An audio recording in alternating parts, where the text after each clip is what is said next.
स्वतंत्रता दिवस की इस बेला में हार्दिक बधाई एवं शुभकामनाएं। आदरणीय आचार्य साहब, ओम मीना जी, भुवन, भूत सिंह जी, सुरेंद्र, शेफ एंड मेरे सारे एचओडी और दोस्त जो छूट गए हैं, मेरे साथ सहकर्मी, सबको एक बार फिर से हार्दिक शुभकामनाएं। देखो, इस मिट्टी की तासीर ऐसी है जहां पे आजादी का ललक और झलक सदियों से देखा गया है। आप लोग इस बात को एहसास कीजिए, जो तूफान से टकरा जाए उसे चट्टान कहते हैं, जो तूफान से टकरा जाए उसे चट्टान कहते हैं, जो चट्टान से टकरा जाए उसे किसान कहते हैं, और जो किसान से टकरा जाए उसे शैतान कहते हैं, और जो शैतान से टकरा जाए उसे हिंदुस्तान कहते हैं। हिंदुस्तान की ये तासीर है जो आजादी की ललक और झलक दिखाती है। कुछ वक्त और बेवक्त में ऐसे चंद लम्हे इतिहास के झरोखे से ऐसा प्रतीत होता है कि हमारे ऊपर कुछ चंद मानसिकता के लोग गुलामी का एहसास दिलाने आया था।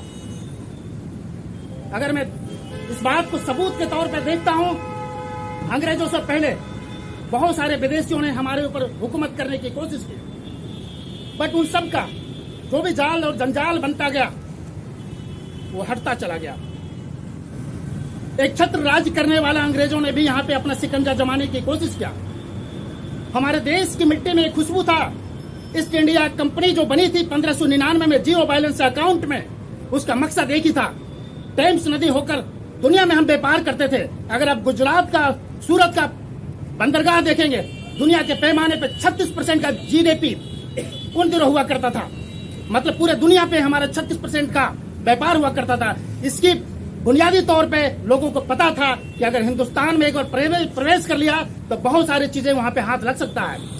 और इसी कड़ी में वास्को डी गामा ने हिंदुस्तान आने की कोशिश किया और उसने लोगों ने बोल दिया कि हिंदुस्तान की खोज किया, जबकि वो यहाँ पे मकसद लेकर आया था कि कुछ यहाँ पे लूट खसोट किया जाए।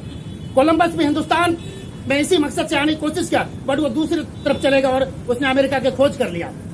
अगर इतिहास के पन्नों को आप पलट देंगे तो पाएंगे इसी कड़ी में टेम्स नदी पे जब व्यापार होते हुए जब कुछ छीनना झपटी होता था तो ईस्ट इंडिया की तरफ से जो माल जाता था उसे बहुत ऐसी चीज था जो विदेशों में बहुत बड़े व्यापार का एक बोलबाला में अपना हिस्सा बनता था।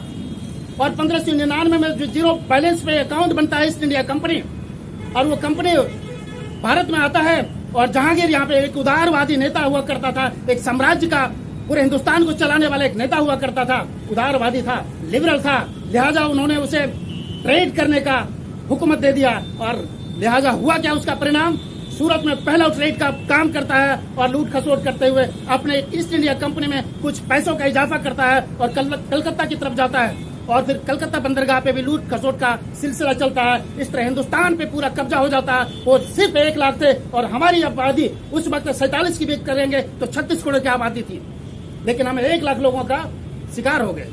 ये शिकार पैसे से नहीं होता है, ये मानसिक तौर पे होता है। अगर आपके आजू बाजू में कोई आपके मानसिक संतुलन अगर आप नहीं रखते हैं और कोई गुलामी का एहसास दिलाते हैं तो आप भी वही अंग्रेजों का सहभागी बनते हैं। ऐसे मानसिकता से ग्रसित लोग जब देखा कि यार ये तो बहुत आताताई होगा, हमारी भारत माता जब इस बेड़ियों में जकड़ी हुई थी, करा रही थी, अपने लल्लाओं को, अपने बेटों को पुकार रही थी, इसी कड़ी में बहुत सारे स्वतंत्रता संग्राम के सेनानियों ने अपनी भूमिका को अदा किया और भारत माता को आजाद कराने के लिए कोशिश किया। और 15 अगस्त 1947 को वो आजादी हमें मिली थी, और उसी आजादी को एहसास करने के लिए हम लोग आज खुले आकाश में और गगनचुंबी आकाश तक हम ये एहसास करते हैं। दोस्तों, आज ये दिन है प्रेरणा लेने का।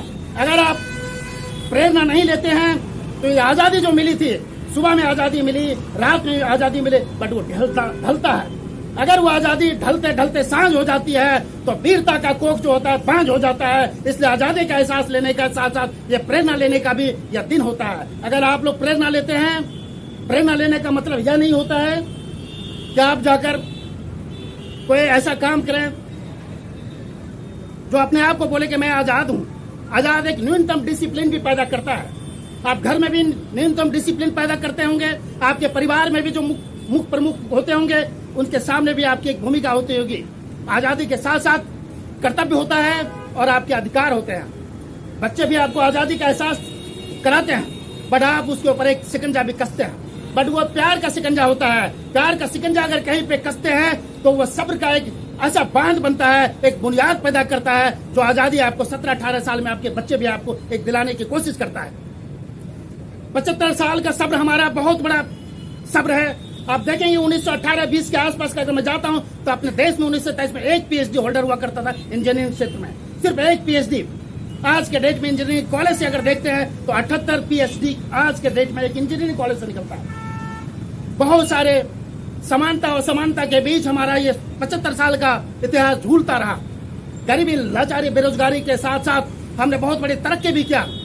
1905 में जब टाटा ने एक इंस्टीट्यूट खोलने की कोशिश करा, जिसे हम आईआईटी का इंस्टीट्यूट आज के डेट में कहते हैं, उसे वो भी नहीं मिला, क्योंकि उन्होंने उन दिनों लिख दिया कि इंडियन लोगों के पास वो मानसिकता नहीं है कि वो साइंस और टेक्नोलॉजी को पढ़ पाए। ये 1905 का डॉक्यूमेंट्री हिस्ट्री में लिखा हुआ है, बट ये 1920 में लागू होता है और हमारा फिर किसी तरह से साइंस और टेक्नोलॉजी का भरमार होता है और जवाहरलाल नेहरू जैसा एक प्रधानमंत्री मिलता है जो देश की बुलंदियों को यहाँ तक पहुँचाने में अहम भूमिका निभाता है। कई प्रधानमंत्रियों का, कई देश के युवाओं का, कई सामाजिक संगठनों का एक समन्वित और रचनात्मक संगठनात्मक विकास का परिचय देता है हिंदुस्तान। कोरोना के काल में भी आप लोगों ने देखा है 150 देशों के साथ हमारा वो सामरिक सत्ता का भागीदार बना और वो एहसास कराया कि अगर आप लोग डूबे रहोगे, अगर आपको कुचले समझते थे। पहले हिंदुस्तान को सपेरों का देश कहा जाता था, क्योंकि सपेरों का काम यहाँ पे करते थे। और चर्चिल ने जब आजादी देने के बाद एक हमारे अमेंडमेंट चल रहा था तो क्लाइमेटली वहाँ का प्रधानमंत्री हुआ करता था और चर्चिल जो था वो विपक्ष का नेता हुआ करता था। उन्होंने बोला, जिसको आजादी देने जा रहे हो ये आजादी की कीमत को नहीं जानता है।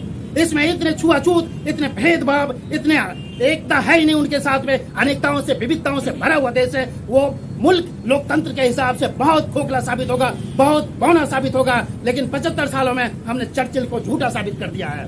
ऐसे बहुत सारे उपलब्धियों के साथ आज हम इस विरोधाभास में भी खड़े हैं कि एक समानता के साथ साथ और समानता भी देखने को मिलता है।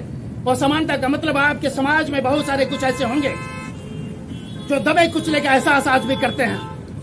अगर आप अपने समाज के कुछ ऐसे हिस्से को देखते हैं, उसके लिए पहल कीजिए। अगर आपके डिपार्टमेंट में कुछ ऐसे शख्स नजर आते हैं जो खुलकर बात नहीं कर पाता है, उसे मौका दीजिए, उसे अवसर दीजिए।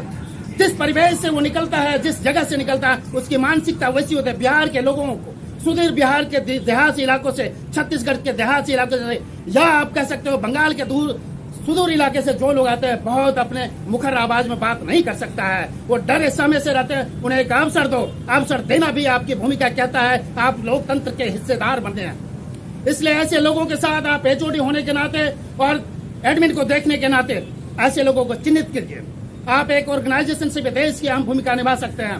आप अपने हथेलियों पे उन चंद चीजों को जो संविधान में निहित लिखा हुआ है, स्वतंत्रता, संप्रभुता और ये सब चीजों को आप अपने हथेलियों पे निकाल सकते हैं। तभी हम समझेंगे कि हम आजादी का एहसास करते हैं और सामने वाले को आजादी का एहसास दिलाते हैं। इतनी आसानी से आजादी मिली नहीं थी।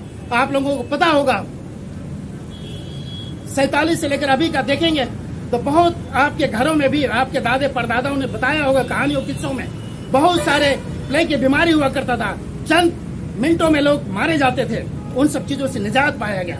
बहुत सारे चीजों पे आपने अपने अनुभवों से सीखा होगा। आप अपने अनुभवों से लोगों के विचार को समझिए और विचार में किसी तरह की गुलामी की मानसिकता नजर न आए, इसका ध्यान रखना चाहिए। ये झंडा आज आकाश में इस तरह से पूरे हिंदुस्तान में जगमगाता नजर आ रहा है, इतना आसान नहीं था। इसलिए आज मैं इन चंद शब्दों के साथ खत्म करते हुए एक शायरी के साथ करता हूँ। कब तक छुपे रहते बादल चार दीवारों का आड़ में, आज आपकी स्वच्छ छवि दिखाई पड़ रहा जोधपुर के खुली बाजार में। Thank you so much. आप सबको हार्दिक शुभकामनाएं, 15 अगस्त की विशेष शुभकामनाएं।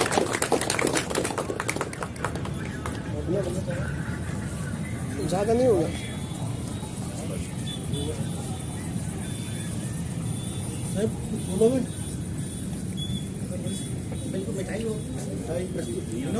हाँ जी, 2 डिब्बे आ गए ना।